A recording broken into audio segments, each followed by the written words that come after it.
ব্রাহ্মণবাড়িয়ার টাউন খালে পরিচ্ছন্নতা কার্যক্রম শুরু করেছে জেলা পৌরসভা কর্তৃপক্ষ। এর মধ্যে প্রথম ধাপের কাজ শেষ হয়েছে। জেলা প্রশাসক জানিয়েছেন, আগামী কয়েক মাসের মধ্যেই ঐতিহ্যবাহী খালটির অবশিষ্ট কাজ শেষ হবে।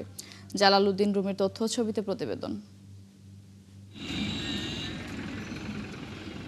দখল ও দূষণে ব্রাহ্মণবাড়িয়া শহরের ঐতিহ্যবাহী টাউন খালটি এখন মৃতপ্রায়। শহরের বাসাবাড়ি ও হোটেল রেস্তোরাঁর আবর্জনা ফেলার ডাম্পিং লাইনে পরিণত হওয়ায় খালের স্বাভাবিক প্রবাহ বন্ধ হয়ে গেছে। প্রায় ৫ কিলোমিটার দৈর্ঘ্যের এই খালটিতে ভরা বর্ষায়ও পানির দেখা মেলে না। তবে দীর্ঘদিনের ভোগান্তি নিরসনে গত ১৩ জানুয়ারি নিজস্ব অর্থায়নে খাল পুনরুদ্ধারে পরিষ্কার পরিচ্ছন্নতা কার্যক্রম শুরু করে ব্রাহ্মণবাড়িয়া পৌরসভা কর্তৃপক্ষ। প্রথম পর্যায়ের পরিচ্ছন্নতা কার্যক্রম পরিদর্শন শেষে জেলা প্রশাসক জানান, আগামী ২ থেকে ৩ মাসের মধ্যেই খালটি পুরোপুরি স্বাভাবিক করা হবে। এদেরকে আমি নোটিশ দিয়ে দেব, যারা অবৈধ দখলদার আছে।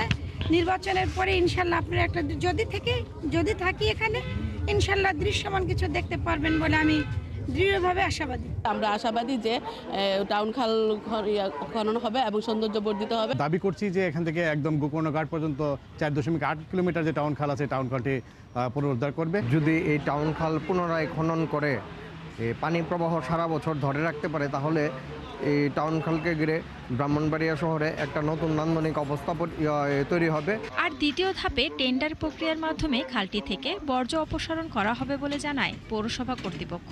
এই কাজ যদি ইতিপূর্বে আমরা টেন্ডার প্রক্রিয়ার মাধ্যমে করতাম, কত টাকা খরচ হতো। তারপর সব কাজ আমাদের দ্বারা সম্ভব না। আমরা পরবর্তী ধাপটা একটু খরচ বেশি হবে, এটা টেন্ডার প্রক্রিয়ার মাধ্যমে আমরা সম্পাদন করব। শুধু এই খালে কিন্তু আমরা সীমাবদ্ধ থাকবো না।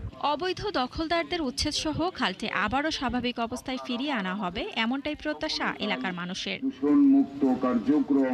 শান্তা ইসলাম, ৭১।